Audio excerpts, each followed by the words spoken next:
ప్రభుకి స్తోత్రములు. ప్రభు పేరిట అందరికీ శుభములు. ప్రియులారా, దేవుడు మనకిచ్చిన సమయం అవకాశాన్ని బట్టి ఆయన్ని స్తుతిస్తూ ఆయనకు స్తుతి స్తోత్రాలు చెల్లిస్తున్నాను.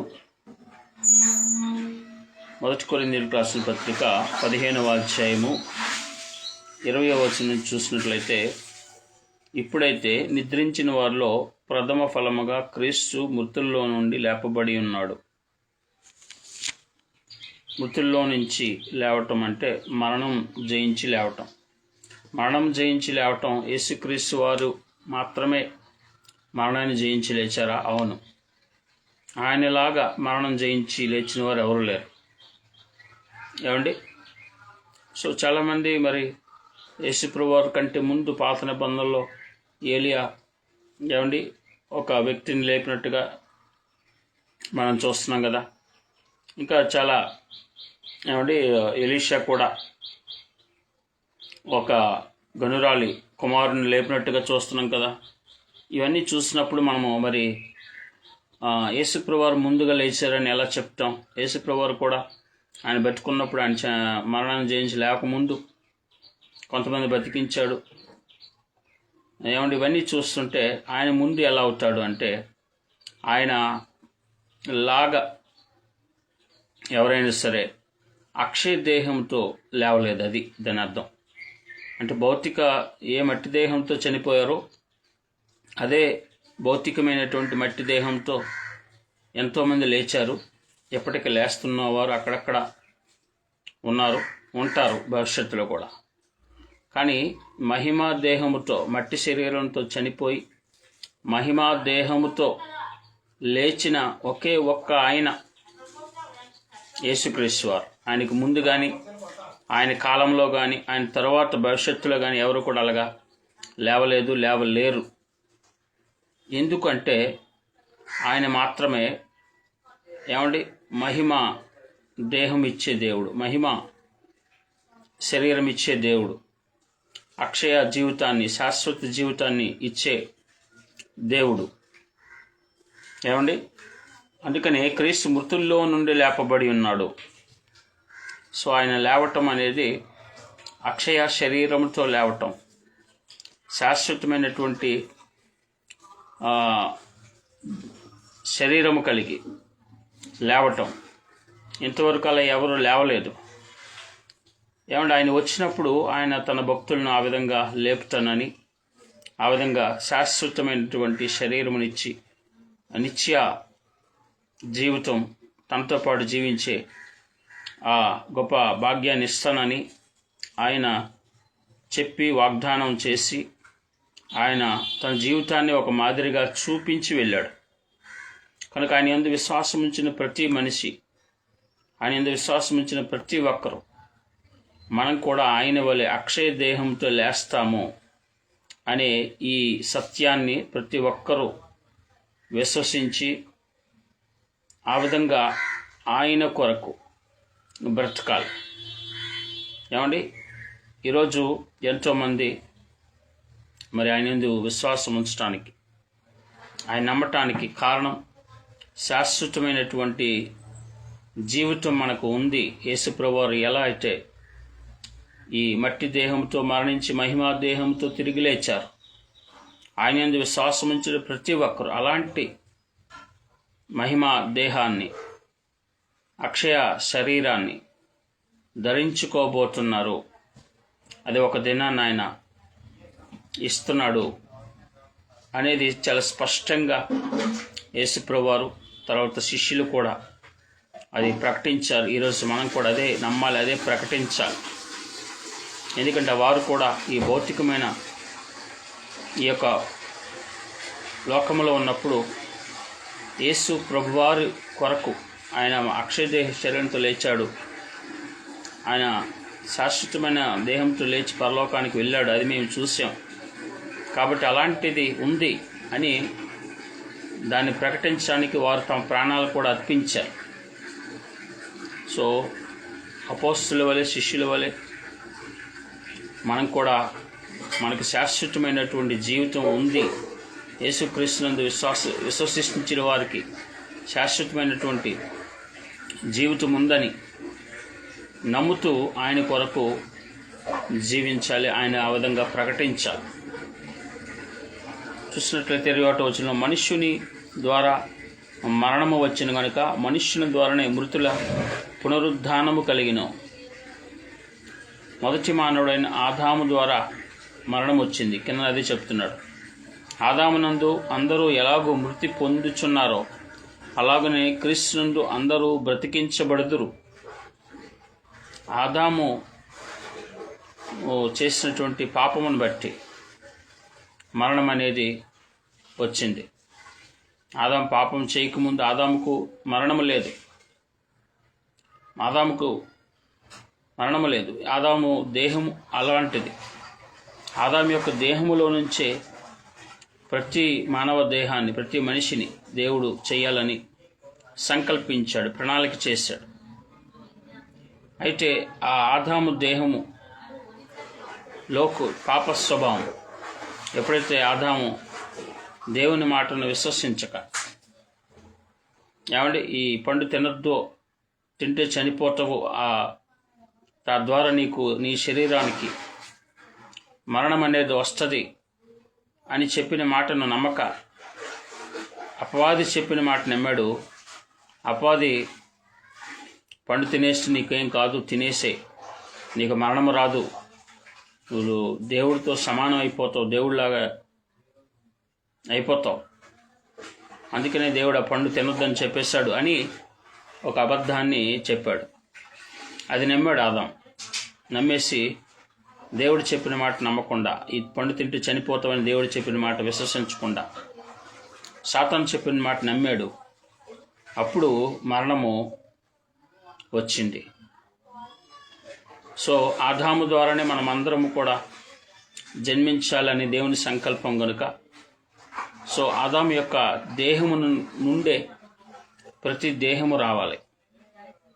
సో అందుకని ఆదాము చేసినటువంటి ఆ పాపమును బట్టి మనందరకు ఆ యొక్క పాపము సంక్రమించింది, తద్వారా మరణం వచ్చింది. మరణం ఎందుకు వచ్చిందంటే పాపం వలన వచ్చింది. సో ఆదాము చేసినటువంటి ఆ పాపమును బట్టే ప్రతి మానవునికి పాపము సంక్రమించి మరణం వచ్చింది. సో దాన్ని తీసివేయటానికి కడపటి ఆదాముగా యేసుక్రీస్తు వారు ఈ లోకానికి వచ్చారు. మన పాపములన్నిటికీ ప్రాయశ్చిత్తం ఒకేసారి చేసి ఆయన ఆ యొక్క మరణ ముళ్ళుని విరిచి అక్షయ దేహముతో లేచారు. ఇప్పుడు ఎవరైతే ఆయన యందు విశ్వాసం ఉంచుతారో, యేసుక్రీస్తు వైపు చూస్తారో, వారందరూ కూడా అక్షయ దేహాలతో మరలా లేస్తారు. ఒకటి ఈ జీవితంలోని, ఈ చిన్న జీవితాన్ని మనం మన ప్రభువునందు విశ్వాసం ఉంచి ఆయన శాశ్వత జీవితాన్ని మనకి ఇస్తున్నాడనే విషయాన్ని తెలుసుకొని ఆయన వైపు విశ్వసిస్తే ఆయన జీవించినట్టుగా మనం జీవిస్తుంటే ఆ గొప్ప శాశ్వత జీవితాన్ని పొందుకుంటామని ఈ అధ్యాయంలో మొత్తం పౌలు గారు ఈ విషయాన్ని ప్రస్తావిస్తున్నారు. 23వ వచనంలో ప్రతి వాడు తన వరుసలోనే బ్రతికించబడును. ప్రథమ ఫలము క్రీస్తు, తర్వాత క్రీస్తు వచ్చినప్పుడు ఆయన వారు బ్రతికించబడుదురు. సో మరణించిన అందరూ కూడా ఇప్పుడు ఎవరైతే ఈ భూమి మీద ఉన్నంతకాలం క్రీస్తునందు విశ్వాసం ఉంచి మరణిస్తారో వారందరూ కూడా బ్రతికించబడతారు. యేసుక్రీస్తు వారు ఏ విధంగా అయితే అక్షయ దేహంతో లేచారో అలాగా లేపబడతారు, బ్రతికించబడతారు. ఆయన వారు బ్రతికించబడుదురు. చనిపోయి ఎన్నో సంవత్సరాలు అవుతుంది కదండి, ఎక్కడ మరి మన దేహం కూడా మట్టిలో కలిసిపోతుంది కదా, ఎముకలు కూడా మట్టిలో కలిసిపోతాయి కదా, ఎలాగంటే అని ఆయన మాటతో చేసిన దేవుడు మాటతో సర్వసృష్టిని కలిగించిన దేవుడు మనం చనిపోయి ఎన్ని వేల సంవత్సరాలు అయిపోయినా, మన దేహం మట్టిలో కూరుకుపోయినా ఒక దినమున ఆ యొక్క పునరుద్ధాన దినమున మనల్ని తిరిగి బ్రతికిస్తాడు, అక్షయ దేహం ఇస్తాడు అనే విషయం మనము స్పష్టంగా తెలుసుకోవాలి. 24వ వచనం, అటు తర్వాత ఆయన సమస్తమైన ఆధిపత్యమును సమస్తమైన అధికారమును బలమును కొట్టివేసి తన తండ్రి అయిన దేవునికి రాజ్యం అప్పగించును. అప్పుడు అంతము వచ్చును. సమస్తము కొట్టివేసి తండ్రి అయిన దేవునికి రాజ్యాన్ని అప్పగిస్తాడు. ఎందుకనగా తన శత్రులందరినీ తన పాదముల కింద ఉంచే వరకు ఆయన రాజ్య పాలన చేయించుండవలను. సో పిల్లరా, ఆ అన్ని అధికారాలను కొట్టివేసి ఆయన 1000 ఏళ్ళ పరిపాలన చేసి ఆ తర్వాత ఆ 1000 ఏళ్ళ పాలన భూమి మీద ముగిసిన తర్వాత ఆ రాజ్యమంతటినీ కూడా తండ్రి అయిన దేవునికి అప్పగిస్తాడు. కడపట నశింపజేయబడు శత్రువు మరణము. సో కడపట నశింపజేయబడు శత్రువు మరణము. మరణము మన యొక్క శత్రువు. ఇప్పుడు ఏమంటే మరణానికి భయపడని వారు, మరణం పొందని వారు ఎవరు లేరు. ఏమంటే ప్రతి మానవుడు మరణానికి భయపడతాడు. మరణం నుంచి తప్పించుకోవాలి ఎన్నో ప్రయత్నాలు చేస్తారు. ఏమండి, కానీ ఇది వారి వల్ల కాదు. ఖచ్చితంగా ప్రతి మానవుడు మరణిస్తాడు. ప్రతి మానవుడు మరణానికి భయపడతాడు. కడపటి నశింపజేయబడు శత్రు మరణం. ఇక ఆ పునరుద్ధాన దినమున ఇక మరణము లేనటువంటి శాశ్వతమైనటువంటి మరణం లేని ఆ నిత్య జీవితాన్ని ఆయన ఇస్తున్నాడు. అది ఇప్పుడు ఎవరైతే ఆయన యందు విశ్వాసం ఉంచారో వారందరూ అది పొందుకోబోతున్నారు. దేవునికి స్తోత్రం, దేవునికి మహిమ కలుగునుగా. హల్లెలూయా. ఎంత గొప్ప కార్యం ఆయన చేయబోతున్నాడో, ఏమంటే ఇది జరగబోతుంది అనే సత్యము మనము స్పష్టంగా తెలుసుకోవాలి. తర్వాత చూసినట్లయితే 27వ వచనంలో, దేవుడు సమస్తము క్రీస్తు పాదముల కింద లోబరిచి ఉంచెను. సమస్తము లోబరచబడి ఉన్నదని చెప్పినప్పుడు ఆయన సమస్తము లోబరిచిన వాడు తప్ప సమస్తము లోబరచబడిందన్న సంగతి విశదమే. మరియు సమస్తము ఆయనకు లోబరచబడినప్పుడు దేవుని సర్వములో సర్వమగు నిమిత్తం కుమారుడు తనకు సమస్తము లోబరిచిన దేవునికి తానే లోబడును. కుమారుడు అంటే విధేయుడు. ఏమండి, సో పిల్లరా, ఆ కుమారుడు విధేయుడై ఉంటాడు. 29వ వచనంలో, ఇట్లు కాని ఎడల మృతుల కొరకై బాప్తిసం పొందిన వారు ఏమి చేతురు? మృతులు ఏమాత్రం లేపబడని ఎడల మృతుల కొరకు వారు బాప్తిసం పొందనేలా? ఏమండి, మరియు మేము గడియకు ప్రాణభయంతో ఉండనేలా? సహోదరులారా, మన ప్రభువైన క్రీస్తు యేసునందు మిమ్మును గూర్చి నాకు కలిగి ఉన్న అతిశయము తోడు నేను దినదినము చనిపోవచ్చున్నానని చెప్పుదును.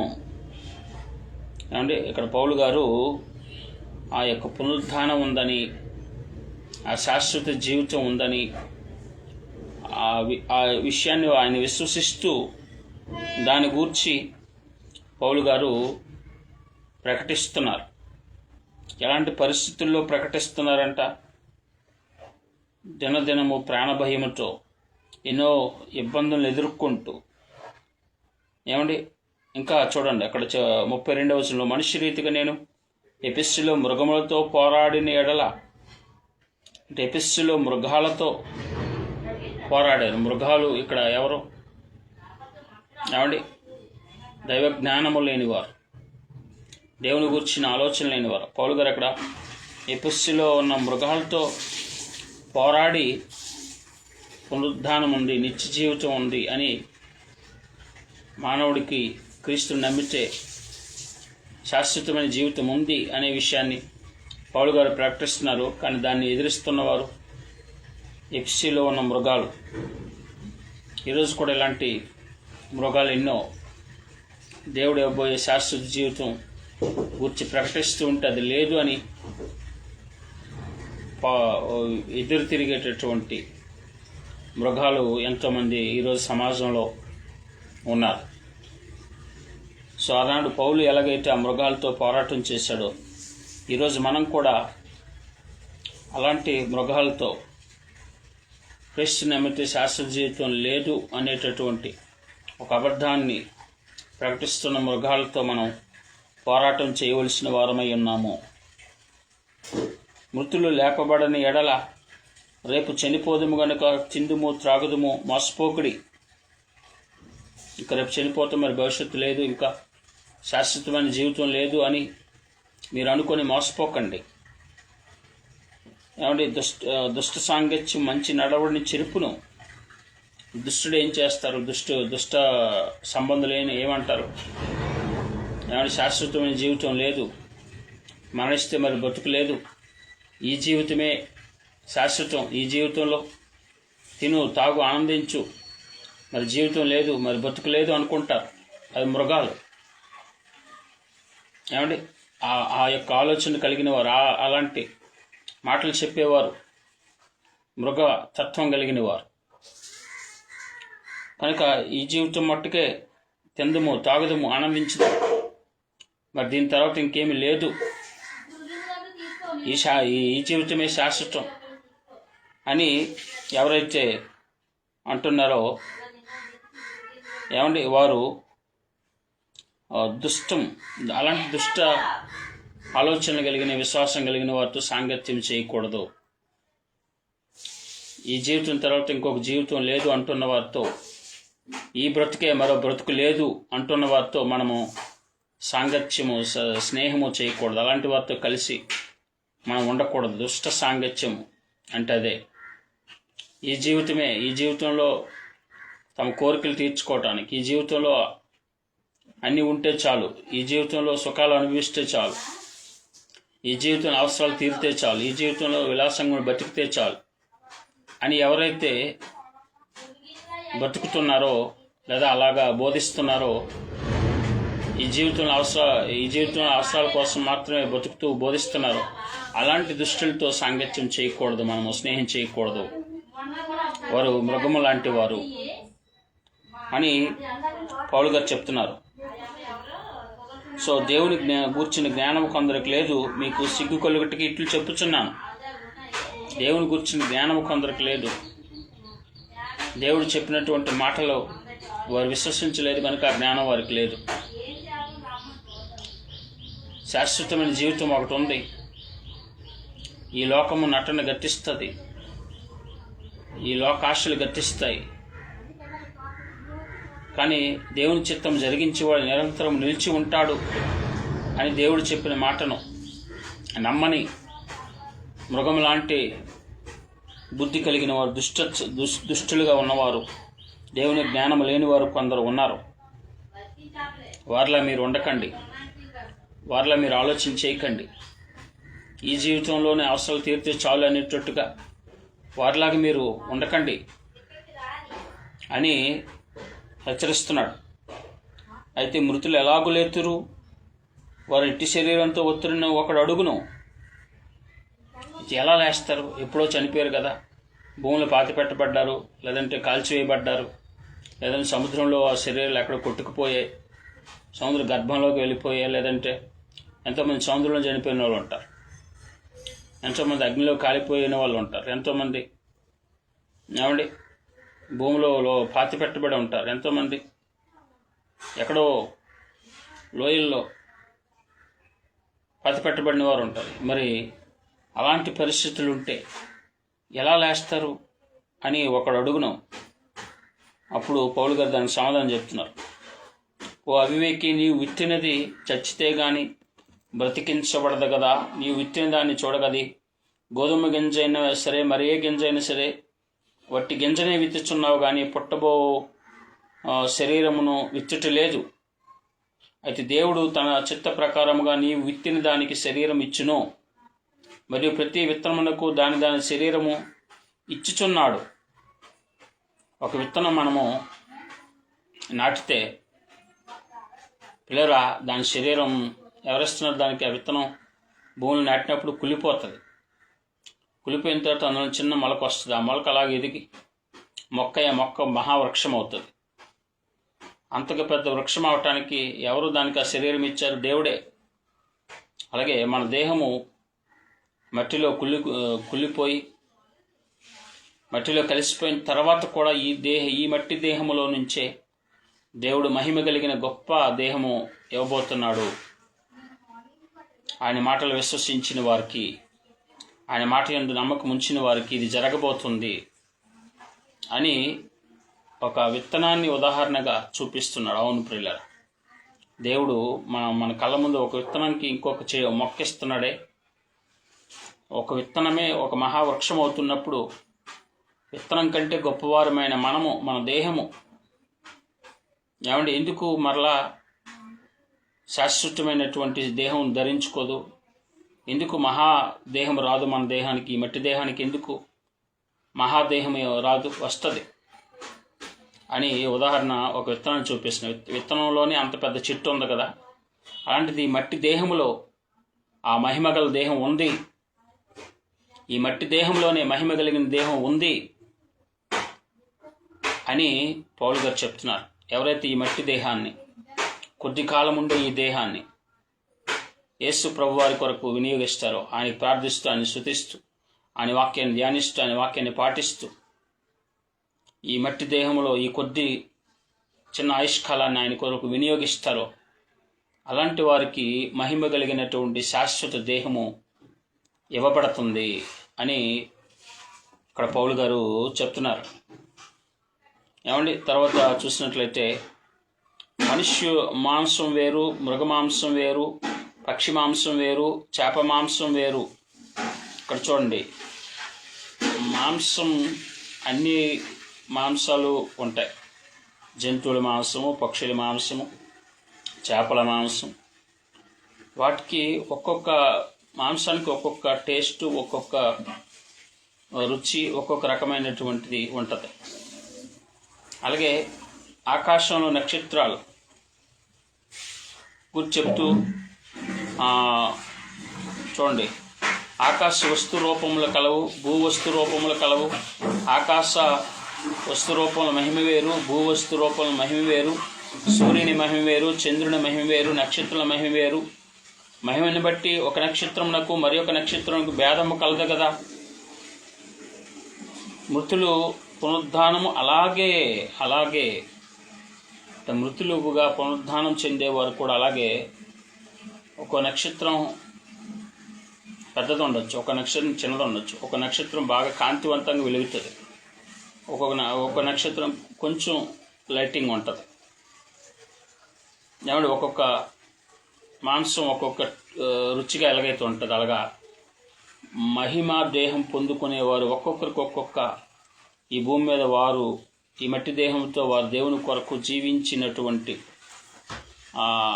దాని ఫలితాన్ని ఆ విధంగా అనుభవించబోతున్నారు అని ఇక్కడ ఆ మహిమ దేహంలో రకాలు ఉంటాయి. అంటే ఇక్కడ ఈ మట్టి దేహాన్ని ఏ విధంగా ఆయన కొరకు వినియోగించారో దానిని బట్టి ఆ మహిమా దేహం కూడా ఇవ్వబడుతుంది అని చెప్తున్నారు పౌలు గారు. ఘనమైనదిగా విత్తబడి ఘనహీనమైనదిగా విత్తబడి మహిమ గలదిగా లేపబడును. శరీరము క్షయమైనదిగా విత్తబడి అక్షయమైనదిగా లేపబడును. ఘనమైనదిగా ఎత్తబడి ఘనహీనమైనదిగా విత్తబడి మహిమ గలదిగా లేపబడును. బలహీనమైనదిగా విత్తబడి బలమైనదిగా లేపబడును. కాబట్టి ఇప్పుడు ఇది బలహీనమైన శరీరం. ఈ బలహీనమైన శరీరము బలమైన శరీరంగా లేపబడుతుంది. ఈ ఘనహీనమైన ఈ మట్టి శరీరము మహిమ కలిగిన గొప్ప శరీరంగా లేపబడబోతుంది అని ఇక్కడ చెప్తున్నారు పిల్లల పౌలు గారు. ప్రకృతి సంబంధమైన శరీరము విత్తబడి ఆత్మ సంబంధమైన శరీరంగా లేపబడును. సో ప్రకృతి సంబంధమైనటువంటి మట్టి శరీరము విత్తబడుతుంది, భూమిలో పాతిపెట్టబడుతుంది, సమాధి చేయబడతా, తర్వాత మహిమ కలిగిన దేహంగా లేపబడుతుంది అని ఉదాహరణ చెబుతూ ఇవన్నీ కూడా పునరుద్ధానం జరగబోతుంది. మనము ఆ గొప్ప మహిమ దేహం పొందుకోబోతున్నాము, శాశ్వత జీవితాన్ని పొందుకోబోతున్నామని ఆయన చెబుతున్న మాటలను బట్టి మానవ జీవితము ఈ లోకములో ఈ కొద్ది జీవితంతో ముగిసిపోదు, ఇంకా శాశ్వతమైన జీవితం ఉంది ఎక్కడితో అంత అయిపోయినట్టు కాదు. చస్తే ఏమీ లేదు అని ఒక పాట పాడుకున్నారు ఒక సినిమాలో ఎవరో. ఏమండి, చస్తే ఏమీ లేదు అనే పాట అదేదో సినిమాలో. చస్తే ఏమీ లేదట అనుకుంటున్నారు, చచ్చాక అసలు స్టోరీ మొదలవుతుంది. ఏమండి, భూమి మీద ఉన్నప్పుడు నీకేదేం అర్థం అవ్వదు, చచ్చాక అసలు విషయం మొదలవుతుంది. కనుక ప్రియులారా, మనం ఎప్పుడు కూడా చచ్చిపోతే ఏమీ లేదు ఈ భూమి మీద, ఈ జీవితంలో ఏదైనా అనుకోకూడదు. నో నో నో వాక్యం చెబుతుంది స్పష్టంగా, దేవుడు చెబుతున్న యేసుప్రభువు చెప్పారు శాశ్వత జీవితం ఉంది అని చెప్పారు. అది జరగబోతుంది, అది ఉంది అనే విషయం తెలుసుకొని ఆయన మహింపరుస్తాం. ఆ గొప్ప దేహం మనకి ఇవ్వబోతున్నాడు కనుక ఆయన విశ్వాసంతో జీవిద్దాం. అట్టి కృపాదాన్ని దేవుడు మనకు దయచేయునుగాక.